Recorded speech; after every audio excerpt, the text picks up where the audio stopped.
If you live a sedentary life, meaning you spend most of your waking life sitting, your joints and muscles are most likely in a dormant state. Here's how to reawaken them gradually in a gentle way, without leaving our chair just yet. We're going from head to toe literally, starting with our neck and shoulder area, simply turning our head from left to right, and then doing shoulder rolls in the reverse direction.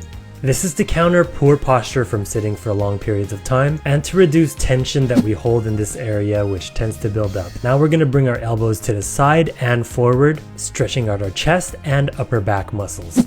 We're going to bring our arms over our head, kind of like snow angels for shoulder mobility.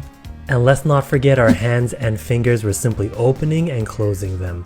Now it's time to work those sides by bending from left to right.